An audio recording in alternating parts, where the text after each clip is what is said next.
Hello, everyone. Justin here from Geriatric Punk. Hello.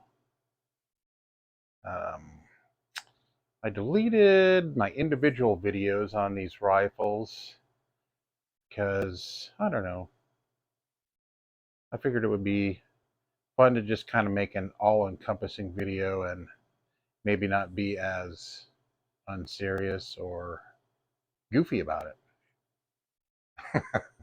So I'm going to fail at that anyway. It's naturally a goofy person. But we'll try. We'll try to be serious about a serious subject. I've recently become enamored with AR platforms just because they're really neat. Um, and in my journey with these, I've come across a lot of 2A or Second Amendment type uh, sites and things like that, which um, I would consider myself a member of that community. Yeah. Um, this was my first AR platform acquisition here, the Radical Firearms AR-15. It's just a 16-inch barrel, very a standard mil spec AR-15. Um, with had very good reviews for its price point. I got this on sale for 380. Yeah, 380. Tax and shipping came to about 450. Very. This is 200 and I forgot how many rounds. It's over 200. Over 200 rounds, zero fails on this. Just the ejection pattern is straight out the side, perfect ejection, flawless running, you know, budget AR-15. Okay. And the bolts in both of these, I believe, are actually a step above mil spec. So would actually be, you could actually consider them a little bit above what, military specifications, even though they're budget. Um, the barrel on this AR-15 is a step below mil spec, but the 4150 chrome moly vanadium that is mil spec is meant for a automatic fire rifle. So this is 4140, so it has a little bit less carbon in the barrel. It is chrome moly vanadium, however. I don't believe I'm, shooting this as a semi-automatic, am ever going to have any problem with the barrel wearing out, inside of 20,000 rounds. Because I'm won't be mag dumping it on a regular basis or, you know, getting a force reset trigger or anything like that. So I'm not going to have any problem with the barrel steel. I don't believe. And obviously, if anything arises, I'll update everyone. So yeah, it's very. This is my Radical Firearms Faiachi build. These are all Amazon Faiachi red dot iron sights and the bipod. And I started out buying Hex Mag aftermarket magazines. This came with a 30 round steel magazine. I just prefer the 20 round clip. Bought a couple of those. Yeah. So this stellar buy, I don't think, as often as I work with it and practice, am I going to have any difficulty. And beautiful thing about this platform is, should anything wear out or break on it, I can upgrade it and put a higher quality, better part, or just replace the one that was in here very easily. Everything's interchangeable, especially for the AR-15. It's not as much so for the AR-10. It's not quite as much compatibility, but yeah. So that's the, yeah. And then my AR-10 build. Oh, this actually came with B5 furniture, which is very nice. But my Bear Creek Arsenal had a very cheap stock on it, so I did spend extra for the foregrip and the stock, which I like the B5 on this, so I just got the B5 for this one too. They do make even nicer, wider cheek weld stock also, which is quite a bit more expensive though. So it's like $50. The fancy one is like $100. So yeah, yep. And this is my Bear Creek Simmons. I got the $100 Simmons 50 millimeter. And this baby 6x18, 6x18, 50 millimeter. Just had to get the, you know, even though I didn't go with an expensive optic, I had to have the large bell. So, and I do notice, I don't know if the difference between an expensive optic and a cheap one is, if you try to max this out, it's really difficult. You really have to look for where to look through the scope a lot harder. So I run this, I've been running it about 9 times, because it's way easier to acquire target at 9 than it is at 18. So, but it does have 18 times capability if you want to, but you're going to be, if you got it on a stand, you're really going to be tweaking your head just to, oh, there it is, to see through it good, And for some reason, I just happen to notice that the further you turn it down, the easier it is to see through it. Yeah. And as I mentioned before, this has the Feyachi red dot sight, which I am a little bit bummed out about, because this is not waterproof. It's really neat, good training. This actually, the reason how I found Feyachi is someone did a durability test on every cheap Amazon site, and this one did the best. So that's how I ended up. So I am top of the line on the cheapo, but they also make the waterproof style. So at some point, I'll probably be upgrading this to a waterproof.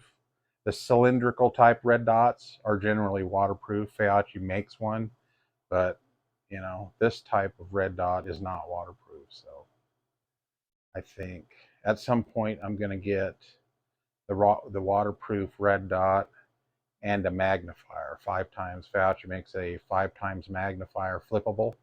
So you can just use your red dot and then you can flip your magnifier, for 5 times magnification, which that'll be the first upgrade for this, down the road at some point. Should this fail, or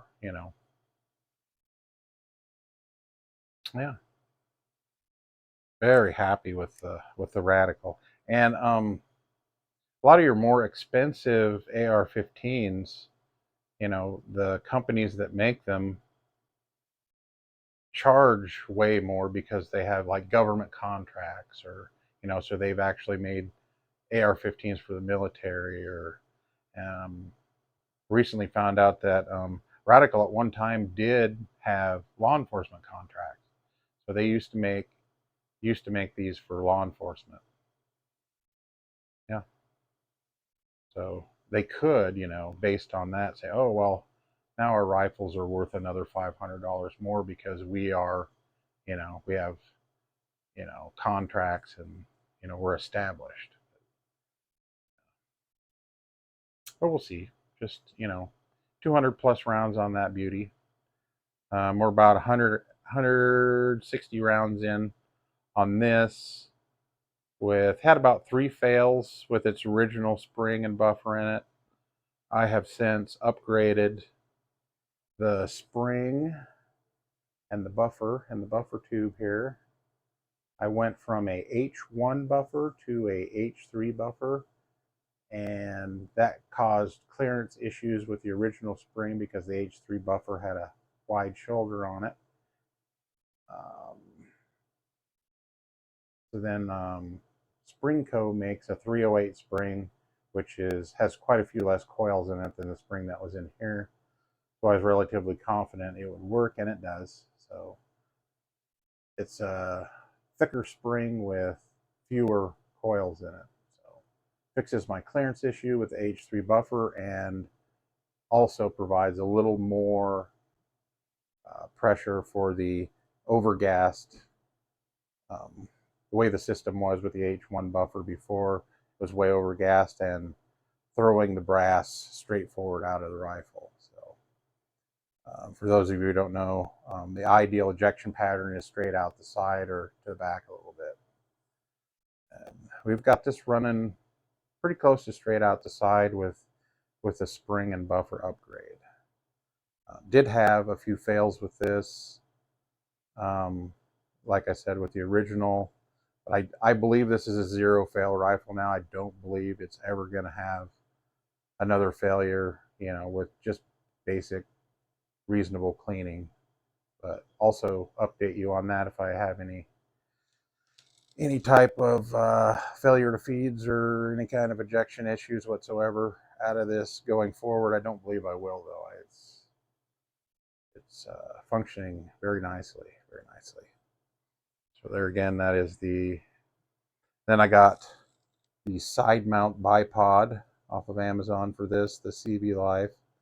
Was a little bit disappointed to find out that this is actually like a polymer. It's not.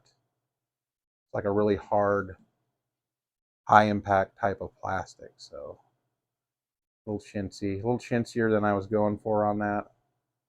And it cost about the same as this Feyachi, this standard style, metal one. I'd have been better off just to get another one of these, I guess is what I'm saying. But this is kind of neat. I like these individually mount on either side in your M-lock. So it's kind of a neat style. I want to try it out. And it, instead of just flipping back on a spring, you pull it out. And this is also adjustable. You can adjust it like 45 degrees. Like that. You just pull it out. So that's kind of neat. Different kind of deal. And it's got a little bit of,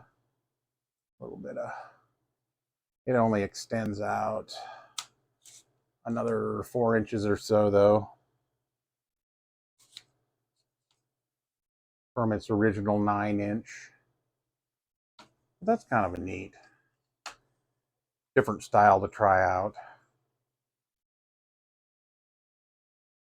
And that setup cost about the same. They're $30 to $40 units, both of them. So I suppose I'll run this until I break it. If I break it, then we'll probably just buy another one of these, because I think these are pretty bulletproof, even if you go with a, I don't see the difference in the expensive or, budget of these. I think they're made the same. Probably all made by the same company. I don't know. Yeah. So that's the new and exciting bipod design I went with on this. But there again, it is polymer, not aluminum. I was kind of hoping it was actually aluminum. It said aluminum and polymer in the ad, but the small pieces are aluminum and the main is polymer. So not necessarily a bad thing. We'll see how that goes, but I would think that would be quite breakable in an intense situation. See where that might get damaged.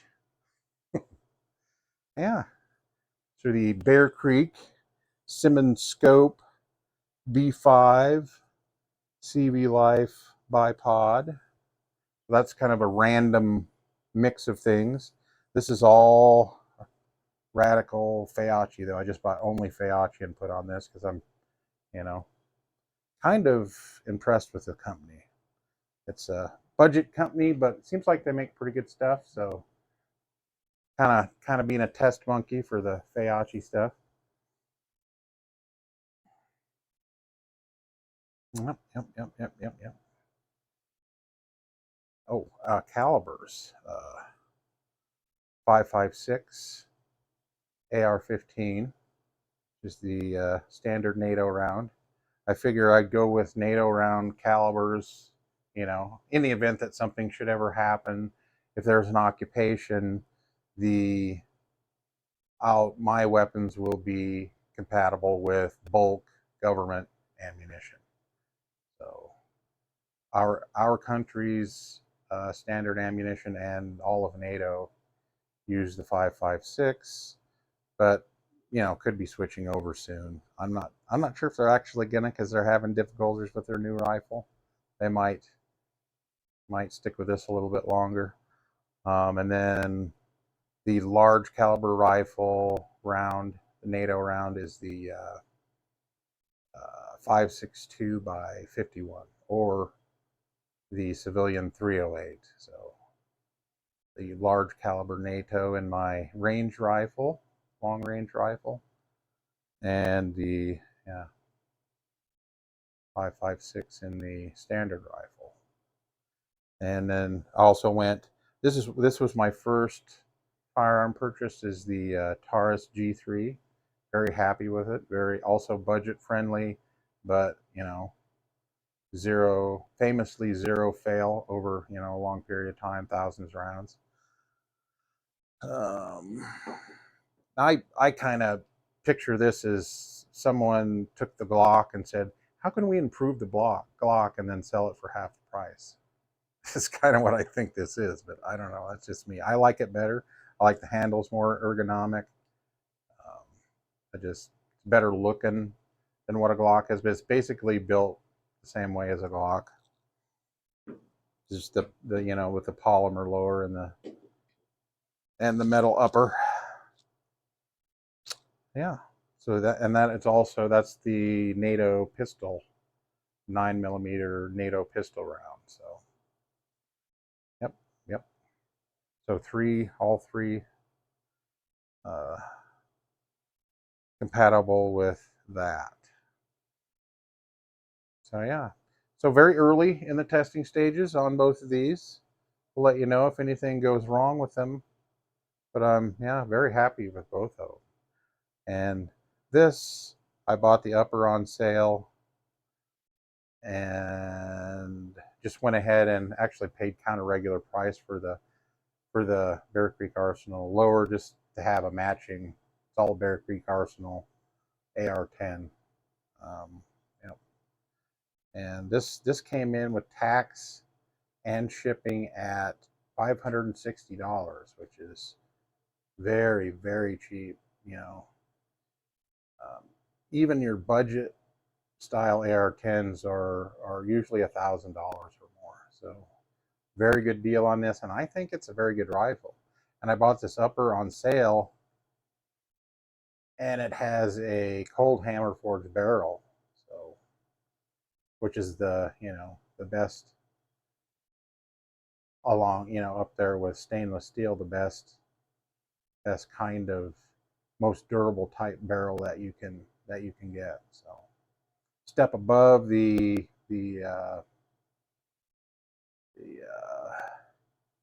4150 even with cold hammer forged.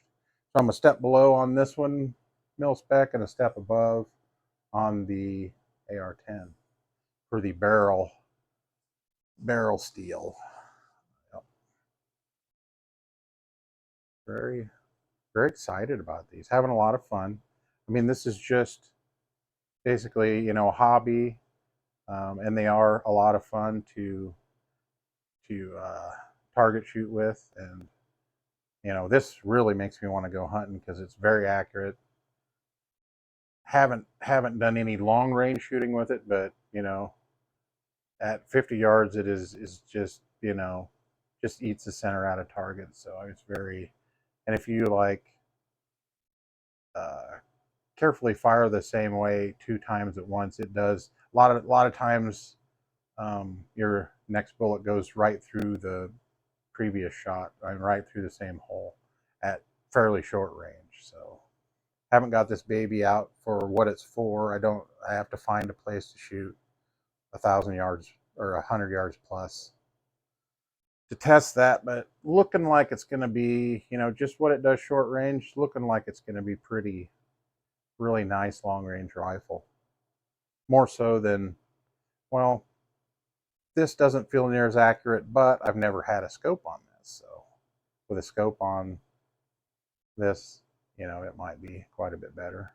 I mean, this does pretty good with the red dot, but not anything like this would do with the scope on it. Yeah. And then, yeah, as far as 2A type subject goes,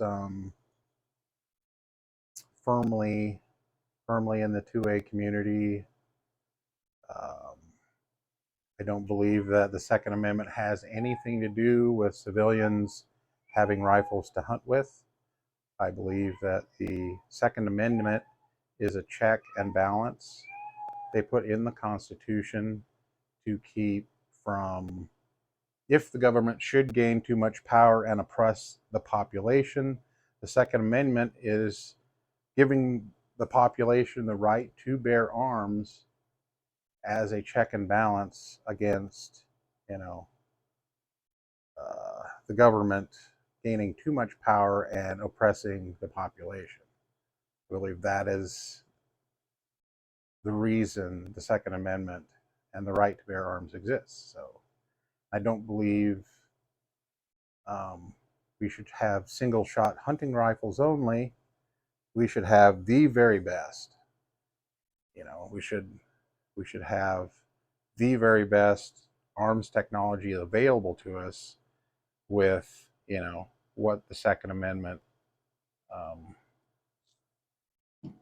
is actually for. I mean, it's not for hunting. It's actually, you should have the very best of firearms technology as a civilian, you know, because your right to bear arms is not for hunting rifles. It's for defense against possible invasion or the possibility of a overreaching tyrannical government. We are the check and balance for that. It is a little, we have kind of lost our way, I think, as population as far as the right to bear arms goes.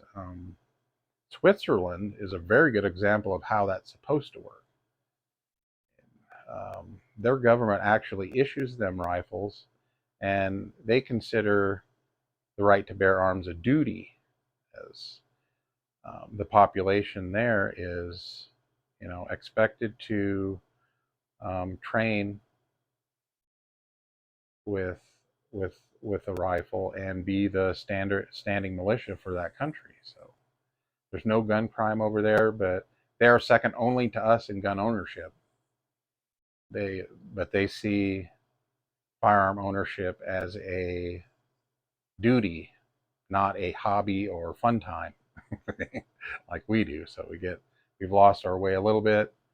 Um, um, that was required of them originally, and now if you live in Switzerland, you can opt out of that, but you pay a little bit more in tax.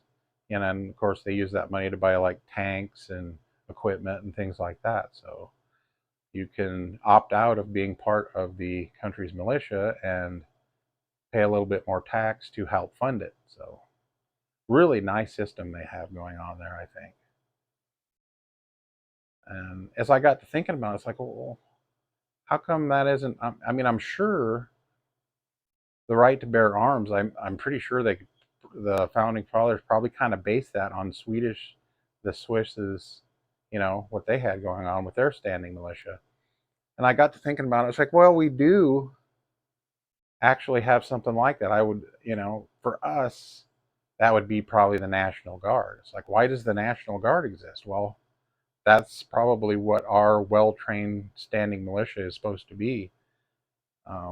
Unfortunately, I mean, correct me if I'm wrong. It's a government-controlled agency, though, so kind of defeats the purpose. But I mean, and I don't know. Maybe the National Guard is state. That would actually be better if it was like a state organization versus federal. So that would make it a lot more like a you know uh, well-trained militia like was intended in the Constitution under the Second Amendment. But so we're, as citizens, rather than being a well-trained militia, are just kind of randomly, going about training as much as we feel like it. So, we've lost our way a little bit, I think, as far as that goes. I mean, and I think, yeah, there again, the example set by the Swiss. Watch some videos on it. It's very interesting. Their, attitude towards firearms is completely different. Zero gun crime there. Almost everyone owns uh, a rifle, and under, if they want tax breaks, they are required to train with it. Every community is required to have a range, a firing range for people to do their training at. So also very neat. Government funded firing ranges. They issue you, you know, a very nice semi-automatic rifle. If you train with it, tax breaks. If you choose not to do that, and I also couldn't help but notice in some of the videos, there's a lot of the women are involved in it too. So I don't think it's just able-bodied men anymore over there. I mean, I think the women can participate in the same program because you know videos that I watched, there does appear to be a lot of females participating in the training and also, so something to, yeah, consider. Yep, yep. All right, I think that's pretty much it. I just wanted to kind of touch base on where we're at with this stuff. And you people have a very nice evening, night, lunchtime, morning, and we'll talk at you later. Later.